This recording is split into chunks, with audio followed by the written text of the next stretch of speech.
Assalamualaikum warahmatullahi wabarakatuh.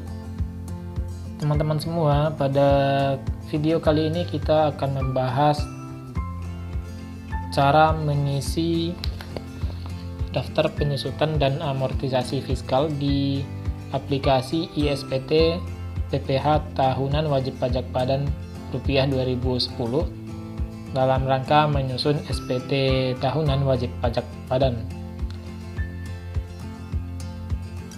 Untuk perhitungan dan data-data di awal, saya anggap teman-teman sudah memiliki data aset yang akan teman-teman masukkan ke aplikasi ISPT PPH Wajib Pajak Badan 2010 atau PPH 1771/2010. Pada video ini saya hanya akan fokus menjelaskan cara memasukkannya saja.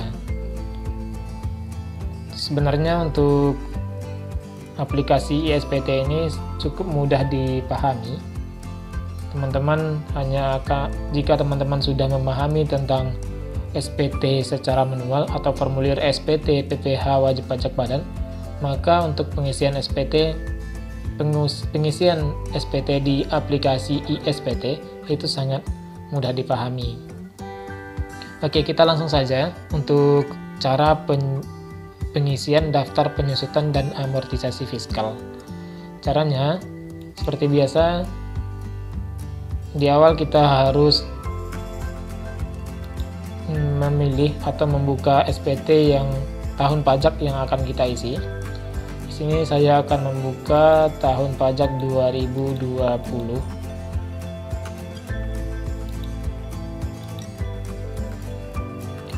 Pilih menu SPT PPH. Ada beberapa menu, lampiran khusus, lampiran, dan lain sebagainya. Silakan pilih lampiran khusus. Lampiran khusus juga terdapat beberapa menu yang akan teman-teman isi sesuai dengan formulir SPT PPH Wajib Pajak Badan. Di sini silakan pilih menu daftar penyusutan dan amortisasi fiskal. Nah, muncul window baru. Di menu ini terdapat dua tabel. Dua tabel. Tabel pertama adalah tabel daftar penyusutan fiskal.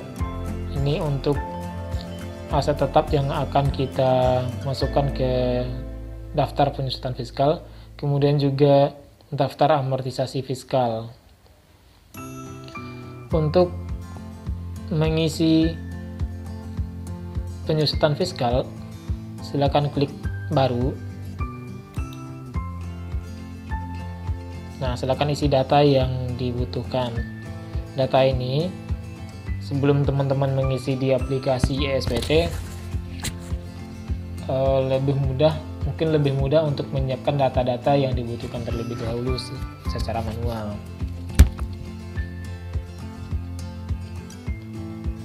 Untuk jenis harta silakan diisi, apakah harta yang akan kita masukkan harta berwujud, kelompok bangunan, maupun harta yang tidak berwujud. Di sini saya mengambil contoh untuk harta berwujud. Kemudian kelompok harta, yaitu ada 4 kelompok sesuai dengan aturan perpajakan yang berlaku. Kita coba pilih kelompok 1. Kemudian jenis usahanya diisi dengan sesuai jenis usaha perusahaan teman-teman.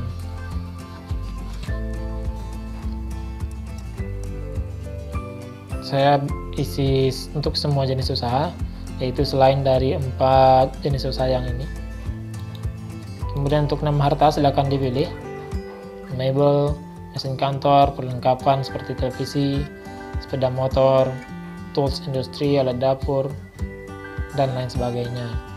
Nah, jika seandainya tidak tersedia di menu di pilihan yang sudah disediakan, bisa ditambah di sini.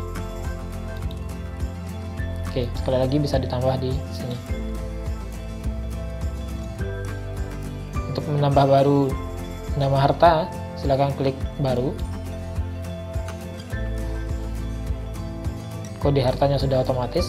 Nama hartanya silakan diisi. Misalnya ya terserah sesuai dengan jenis harta yang dikelompokkan ke kelompok 1 di aset yang teman-teman miliki. Oke, silakan klik simpan, tutup. Silakan dipilih. Oke, sudah masuk yang kita tambahkan tadi. Misal kita mengisi untuk mesin kantor. Selanjutnya untuk menu bulan dan tahun perolehan, silakan sesuaikan dengan bulan dan tahun perolehan aset yang teman-teman miliki. Misal untuk mesin kantor ini kita peroleh pada Februari tahun 2018.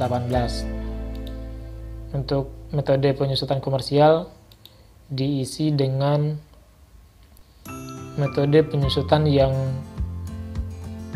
diberlakukan di perusahaan untuk aset tetap mesin kantor ini.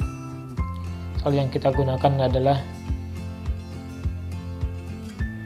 metode jumlah satuan produksi atau saldo menurun ganda.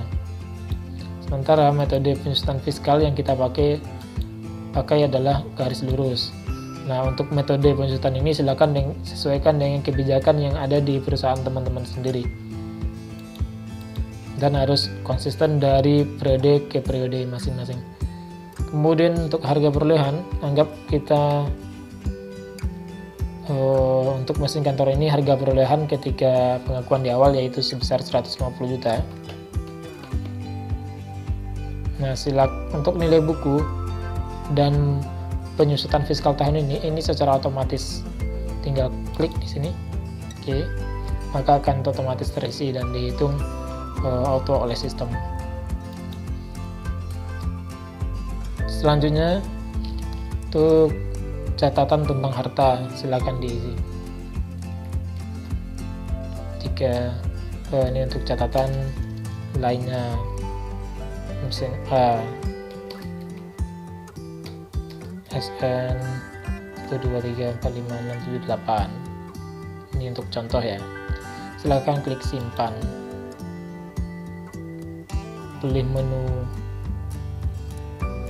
yes jika ingin menambahkan data baru, dan pilih menu no jika data yang akan diinput sudah tidak ada lagi.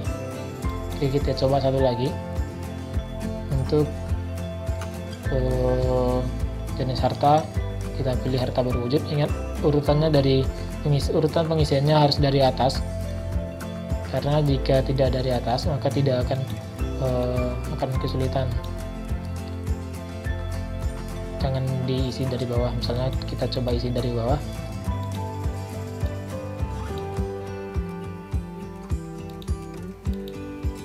Oke, kita coba isi dari bawah, maka ketika bagian atas dirubah, ini tidak akan valid.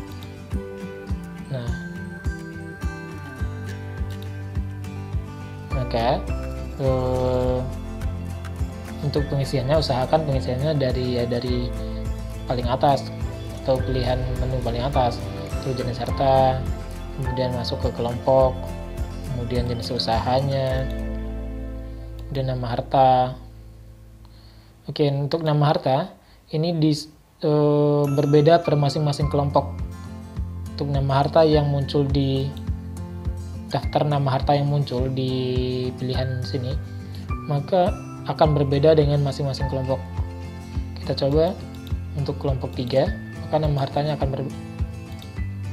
Kita pilih jenis usahanya juga akan berbeda, nama hartanya juga akan berbeda. Jadi makanya tadi saya menyarankan kepada teman-teman untuk mengisi di menu paling atas dahulu. Oke, kita lanjut ke kelompok 2 untuk semua jenis usaha. Kemudian nama harta, mobil, kita anggap perolehannya 2019, garis lurus. Ingat, untuk metode penyusutan dan metode penyusutan fiskal dan metode penyusutan komersial itu disesuaikan dengan kebijakan yang berlaku di perusahaan dan diterapkan secara konsisten setiap periode. Untuk harga perolehan 200 juta. Nah, nilai buku dan penyusutan fiskal tahun ini juga terisi otomatis.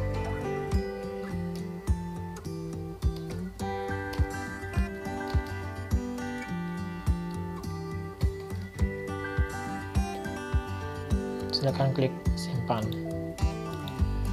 Oke, jika semua harta sudah dimasukkan ke daftar penyusutan fiskal, maka langkah selanjutnya adalah silakan diisi jumlah penyusutan komersial. Nah, jumlah penyusutan komersial ini diperoleh dari beban penyusutan yang sudah diakui di pencatatan akuntansi selama 1 tahun. Selama 1 tahun. Silakan dilihat di perhitungan aset tetap yang teman-teman miliki secara fiskal sudah disusukan berapa dan secara komersial juga sudah disusukan berapa.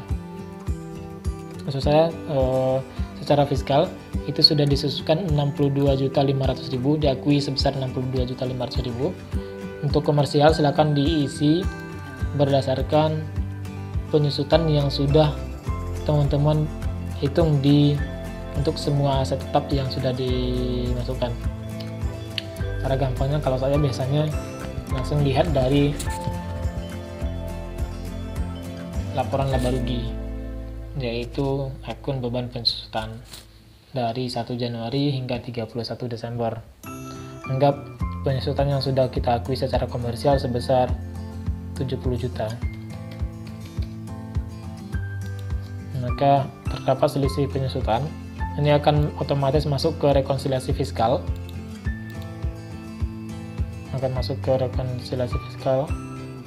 Atau koreksi positif maupun koreksi negatifnya. Nah, selanjutnya untuk pengisian daftar amortisasi juga sama.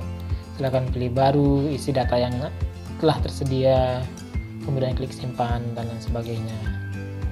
Setelah datanya diisi, yaitu untuk penyusutan fiskal dan juga amortisasi fiskal,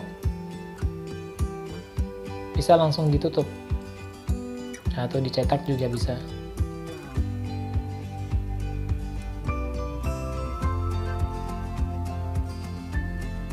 Oke, jika dicetak maka akan muncul seperti ini. Jika ditutup juga tidak masalah. Jika ingin merubah data yang ada, maka tinggal buka lagi menu lampiran khusus, pilih menu daftar penyusutan dan amortisasi fiskal, kemudian misalnya kita ingin merubah data untuk poin nomor 1, tinggal dicentang, kemudian klik ubah. Yes, sudah diperbaiki, silahkan pilih simpan lagi. Oke, selesai. Saya rasa cukup sekian untuk cara mengisi daftar penyusutan dan amortisasi fiskal di aplikasi ESPT PPh Tahunan Wajib Pajak Badan Rupiah tahun 2010. Semoga bermanfaat. Sekian, Assalamualaikum warahmatullahi wabarakatuh.